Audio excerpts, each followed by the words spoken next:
everyone. If you are a project manager, or especially if you are a member of a project management organization, then this video is for you.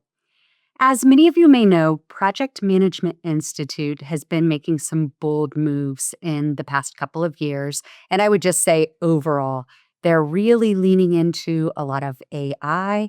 They have acquired a couple of large organizations, and they're trying to continue to grow the community and make sure that they're adding value. Two really important things that I want to talk about today. I want to talk about a newly launched Project Management Offices, a practice guide. So this is very similar to the PMBOK, but for PMOs. That's one thing that launched in February of 2025. And the second one that I want to talk about is their PMO Certified Professional. This is a revamped certification, which we're going to talk a little bit about, but it is something that Project Management Institute relaunched in February of 2025 as well. And I can confirm that I am a certified PMO professional. So let's talk about some of the important things that happened leading up to the launch of the PMO Practice Guide and the PMO Certified Professional. So back in 2023, so October of 2023, PMI acquired an organization called PMO Global Alliance. I told you they're making some bold moves. This was a big one. And they really were talking about how they want to ensure that they're building and strengthening the PMO community. So that was a big one. I also mentioned that they want to expand resources, especially for project managers and PMO leaders. So that was another big reason for it. And then to elevate PMO practices. So the PMP, or the Project Management Professional Certification, it's really about one individual, my work experience. Do I have the skills and the knowledge to really succeed as a project manager? When we're looking at PMOs, we are really looking at project management offices that deliver value to stakeholders and customers. And so it goes a little bit bigger than just one individual being able to run a project. We're really now looking at, from kind of an organizational standpoint, do you have the skill set and the knowledge to build and manage and continue to improve a PMO? So I will make sure that I post the link to the official announcement of when PMO acquired PMO Global Alliance, if you want to read that in its entirety. But I'm really excited about this, and that's why I wanted to introduce some of the details. Now, when we take a look at the PMO Practice Guide, I mentioned that this was launched in February of 2025. It is a free download for anyone that is a current PMI member. So I was really excited about that because I could go right out to pmi.org, log into my account, and download this. I will make sure that there's a link to this in the description of the video as well. So, of course, when I heard about it, I did exactly that. I went out, I downloaded it. It's a PDF document, and it actually has 341 pages. So it's a pretty thick read in that PDF format. So what I like about it, and what I want to highlight, is it really talks about how PMOs need to align with organizational strategy. That's one of the things that when I'm working with clients, I'm always talking about. How is this supporting your organizational strategy? And that should also be at a project level as well. So how is this individual project that may or may not be managed by a PMO really fitting into the organizational strategy? And so I love that it really reinforces that piece. The second piece is it is constantly emphasizing measurable value. How is the PMO delivering value to the customers it serves? So that's a big piece. I love that because we could design the best PMO ever. And if our customers are not satisfied with it, or if it's not meeting their needs, then it's really not doing its job. So that's number two. And then it talks a lot about continuous improvement. And I'm going to walk you through one of what I think is the most important graphics in the PMO guide itself. And I really like how clean it is and how it pulls everything together. But it's talking about continuous improvement. And that is relatable if you're establishing a new PMO, but even if you have a current PMO in place, how are you constantly getting that feedback from your customers? How are you recognizing that value? And how are you adjusting and changing with what's happening in the environment around you? So these are some of the key takeaways. I'm going to pull up the table of contents for the guide. As I mentioned, it's 341 pages, the version that I downloaded in February of 2025. And this guide is divided into three main parts. The first one is about building a new PMO, the mindset aspect of it. That's key. And I like that it's getting PMO leaders into the right mindset first and foremost. Part two is focused on the PMO Value Ring Framework. And I'm going to walk you through what these components are. There's four main components associated with this. And this is where you're really tying the value of the PMO to the organization. The third part, this is the most important part when I was talking about a graphic that pulls everything together. It's called the PMO flywheel, and its name in its entirety is the value generating PMO flywheel. I think that this is awesome because it pulls together that PMO value framework, and then it really pulls in the most important aspects for the PMO, and then it lays in there your customer experience. So I love how this is organized with the three parts: building a new PMO mindset, the value ring framework, and then three, exploring the value generating PMO flywheel. So there's one visual that I will point out that I think's really going to help it all snap into place for you. The first thing that I'll introduce from the PMO Value Ring Framework are the organizational baseline elements. These are really those foundational components that you need to connect your PMO to in order to be successful. If you look at the top here, organizational strategy is a big one. And this is what I'll continue to reinforce. I think it's imperative that projects have a direct line to organizational strategy. And so I really was happy to see that they reinforce that within this PMO guide. The second one, I'll look over to the right here, the organizational structure. So this is key regarding how is a specific organization structured with departments, with leadership, and so forth. That needs to be taken into consideration when we're talking about establishing a PMO. To the left-hand side here, organizational culture and maturity. So are we talking about a startup organization when we talk about maturity? Are we talking about an organization that has been around maybe for decades and is a bit more mature when we're looking at the different components of it? So that maturity is important, and then the culture is also important. As project managers, if we try to do anything without considering the culture of an organization, we're going to set ourselves up for failure. So it's very important that we understand organizational culture and then also subcultures within an organization.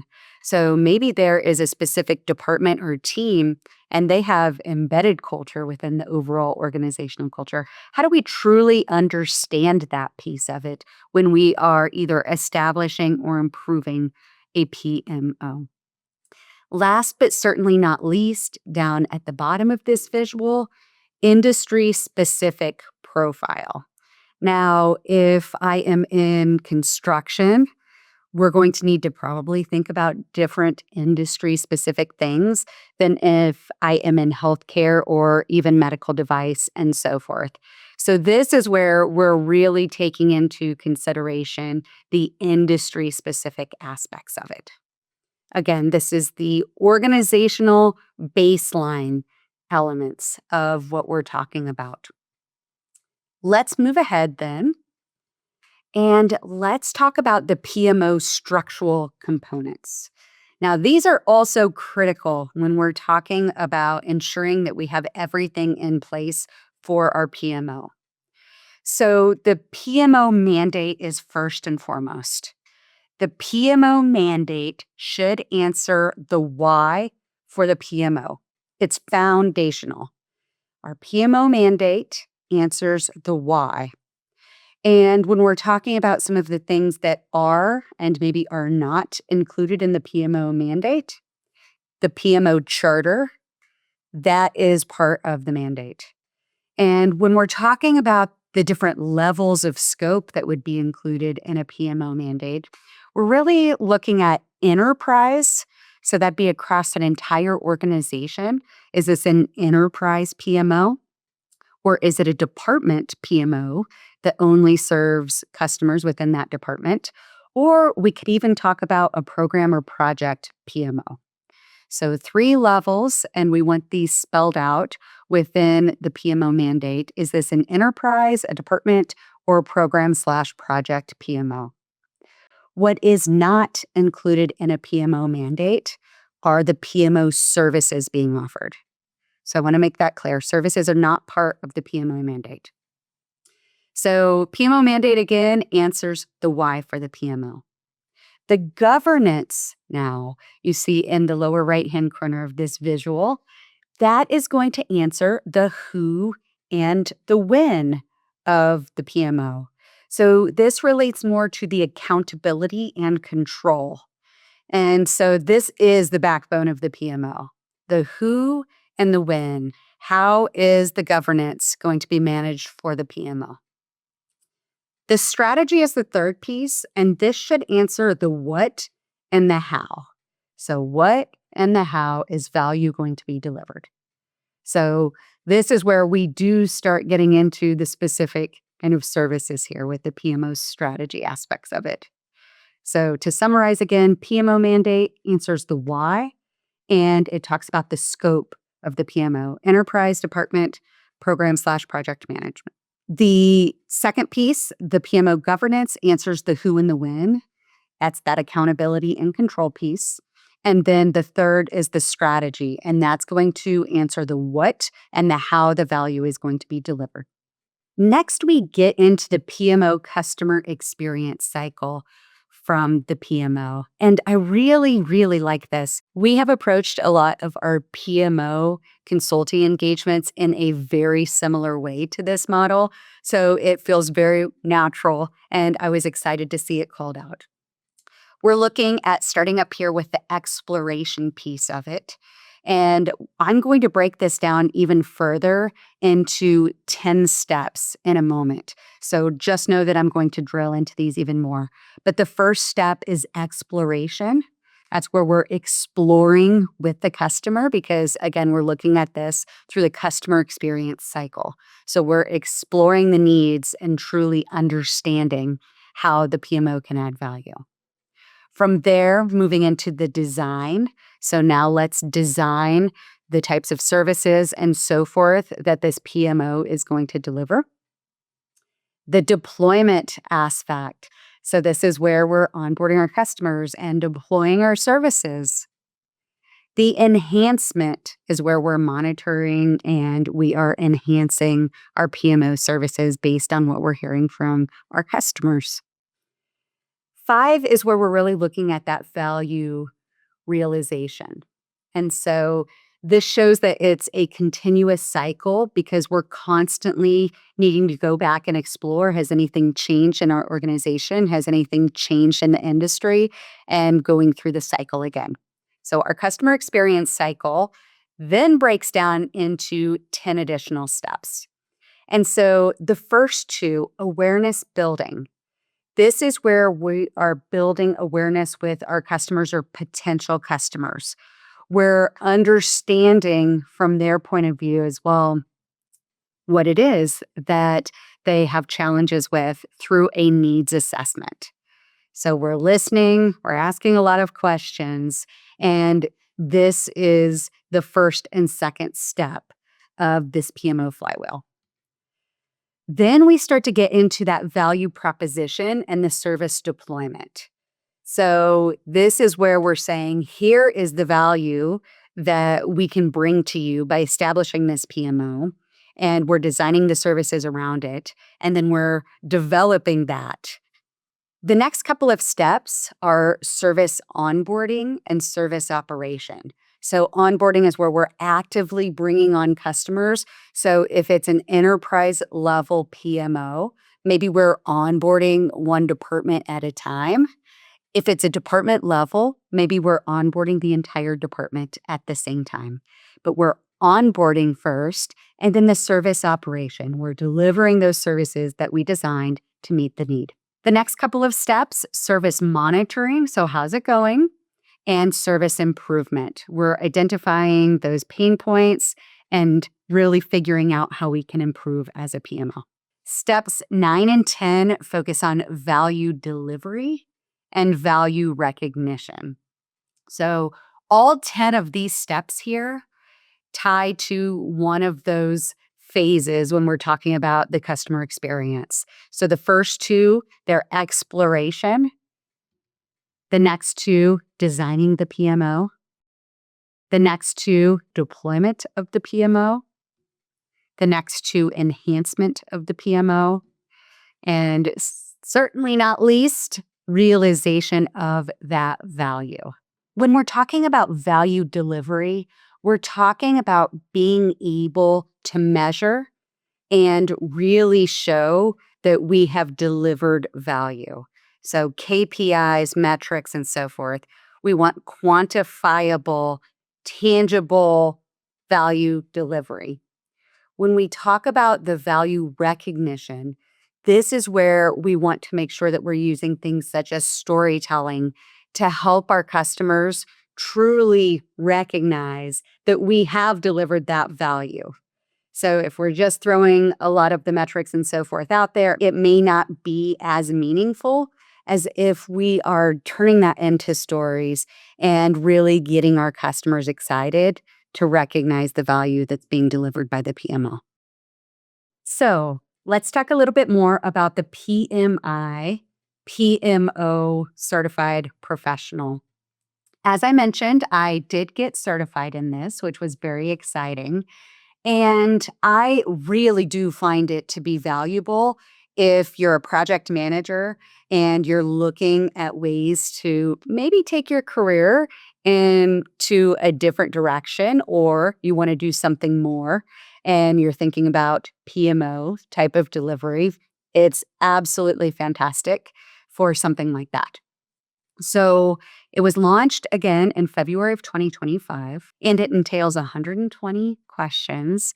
And the exam has to be proctored, very similar to the PMP exam, and you get 165 minutes to complete it. I will tell you, I always advise people to go to a testing center if at all possible, because I have heard so many stories about people trying to take it at home and get proctored remotely, and their computers freeze up, or the testing software doesn't work very well on their internet, and so forth. There's nothing more frustrating than maybe getting kicked out of an exam or losing all of your progress because of something like that. So I went to a testing center. It had been almost 15 years since I sat for my PMP exam, and it was a great experience. It's professionals in the testing center. That's what they do for a living, is execute these exams. I was very comfortable in there. They gave me very clear sets of rules. And I will tell you, I had a little bit of time left at the end of the exam, but not a ton. And so I did take a majority of the time to complete this certification exam. And there really wasn't a lot of study materials that were out there. The way that I prepped for it was through Project Management Institute's 10-hour training. In order to sit for this exam, if you're a PMP already, the application took me, I think, 10 minutes to complete, if that. So if you're already PMP certified, it's very, very easy to apply for this. However, you do have to have 10 hours of education credits for PMO specific. So PMI offers a 10-hour course to help you prepare for the exam. Personally, I didn't feel prepared after I went through the 10 hours. So I would say the 10 hours of training and really understanding the PMO practice guide, reading it all, and knowing how to apply it. The questions were not memorization questions. They were very scenario based, and they would oftentimes give you more details than you needed for the question. So you really needed to sort out the information that was most important and then see what question was being asked and then pick out the best answer. So it took a lot of time to read the scenarios, kind of filter through what it is they're asking, figure out what you don't need based on the scenario, and answer one question. So I thought that there could be a bit more memorization, such as what is step 5 out of the 10 steps? It's not like that. So very scenario based. You need to know that PMO guide inside and out and how to apply it more importantly. Once you actually pass and become certified, which is exciting, then 30 PDUs are required every 3 years to keep this credential up. So just be mindful of that. I am actually going to be sharing some of my tips on how I prepared for the examination. I know I just gave you a few, but I'm going to give you even more in a separate video, and more to come on that in addition to some practice tests that we're developing. So, what are the benefits of it? To be honest, having a structure, I think one of the most important parts of being PMP certified is that it gives you terminology with the millions of other PMPs that are certified. So you can dive in right away and start talking about agile approaches, waterfall approaches, hybrid approaches, and all be speaking the same language. I think that that is really important for the PMO certification as well. I'm really hoping to see this certification take off. So PMO professionals will have that same baseline of information and be talking the same language when they're talking to other PMO professionals or they're onboarding project managers or team members that are going to be working on them. There's going to be some great information that can be used for that purpose. So, modernizing the PMO role, I think, is key in making sure it is value that's being delivered to the organization. Next steps. What do I recommend if you're hearing about this for the first time as far as the PMO practice guide and the certification? I am putting a link in the description of this video. So if you are a PMI member, I highly recommend you download the PMO guide and you start to explore it. I will also put a link to the PMI-PMO Certified Professional. So if you want to go out on PMI's website and explore that. We are also sharing a frequently asked questions document that we created. So it's a quick download and it's going to answer hopefully a lot of those questions that you may have on your mind about the certification. I'd also recommend exploring some of the PMI community, the forums, the webinars, and the events, because they're talking a lot about this in the community. I had some trouble, as I mentioned before, finding much out there on the internet, and it's May right now of 2025. And so I had some challenges finding things to help me successfully prepare for this examination. And so that's what we're preparing for you, or hopefully some tips that are going to help you succeed if you are pursuing the PMO-CP right now.